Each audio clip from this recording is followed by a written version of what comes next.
What's up guys, Jackal here with another Breaking the Build, and today I'm going to be talking about a Dead by Daylight Survivor build. I call it the Inner Steve, and this is a build I run on Steve Harrington, which utilizes Inner Strength. This is for breaking totems and then healing yourself by getting into lockers for 8 seconds. Very handy. Then it uses Resilience, so that you have 9% additional speed when repairing, sabotaging, healing, unhooking, vaulting, cleansing, and opening gates. I use Kindred, so that me and my allies get very good information when someone is hooked, about where the killer is, where they're going, where they're looking. And then for a little bit of survivability, my exhaustion perk of choice is Sprint Burst on this build. Although, to be honest, I think you could just replace this with any exhaustion perk of your choice. So, the idea behind this build basically is to use Inner Strength to save your allies time to not have to heal you, and to choose when you want to use Inner Strength, because when you're injured, Resilience is going to give you a benefit to basically everything you're doing.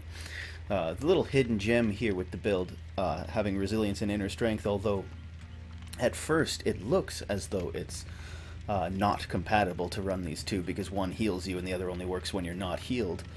The truth is that Resilience also works well cleansing totems. So when you're injured and you have to cleanse a totem to activate Inner Strength, Resilience is going to help you do that just a little bit faster, as well as just being a good perk all on its own. And the third perk, Kindred, is one that I run just as my information perk of choice. I like to have one perk in every build, if I can squeeze it in, that gives me good information, and here Kindred is, I think, the best. The reason that my exhaustion perk of choice is Sprint Burst, as opposed to the very popular Dead Hard, or my personal favorite in all builds, Balanced Landing, is that Sprint Burst helps you get around the map looking for totems more. I find that if you're a build that is mostly about getting around the map, searching for objectives, I actually like Sprint Burst best for this purpose, whereas the other options, Lithe, Balanced Landing, Dead Hard, these are options that you're basically only going to use when you're looping the killer, and this build spends all of the time it's not on gens doing totems, so this is definitely not a build focused towards looping the killer, although of course it does have Resilience, which helps with your vault speed sometimes, but all in all, this is more of a focus on objectives. Hopefully you can get enough gen time in to help your team while also getting the totems when you need them. And for that, I like Sprint Burst. But as I said, whichever exhaustion perk you prefer, just slot it right in here, and I'll still personally consider it an Inner Steve build. So, the footage in this video that you're seeing is all gameplay footage of me playing Steve today using this build. Normally I would bring a brown toolbox, because you can heal yourself through Inner Strength. It's the whole point of the build. You don't have to bring a med kit. And so my item of choice, because they're plentiful, is a brown toolbox. Just shave a few seconds off of that first generator that you're going to be doing, and then at some point you replace it with something you find in a chest if you catch a few seconds to search. The main thing I found about this build is it's a very particular playstyle, because you are very often looking for totems. You're looking for a totem at the start of the game, which will, so that you can activate Inner Strength right away, which will, of course, delay your first generator. So in a way that hurts your team, and so you have to make sure that the trade-off is worth it. And then every time you get injured but get away, you're also going to be looking for a totem, so that no one has to waste their time healing you. I find that because of this gameplay, Inner Strength is really the core to the build, and if you don't like that playstyle, then you're not going to like this build. On top of that, the question really is Inner Strength worth it? And in my opinion, just barely. The thing about Inner Strength is cleansing a totem takes quite a lot of time, and it's not something you always want to be doing. It's not something that always benefits your team, although when you're actively looking for totems because of inner strength, that does increase the chance that you're going to be finding those very valuable hex totems.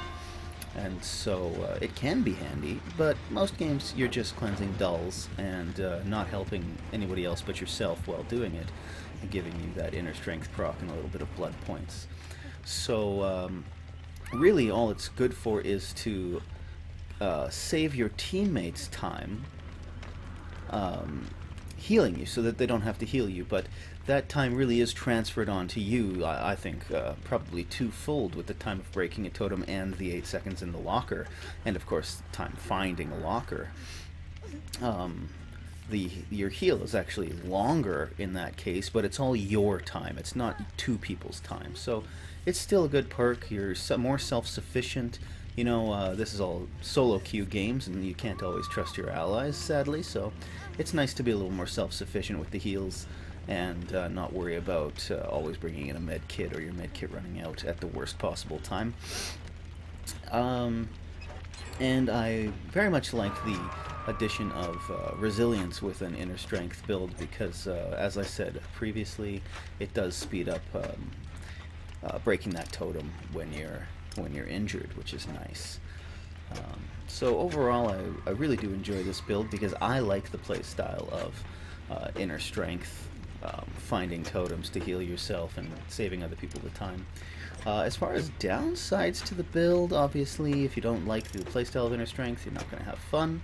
On top of that, well, obviously no unbreakable and no DS is always a downside to a build, but I do try to avoid running those perks. I don't like them very much.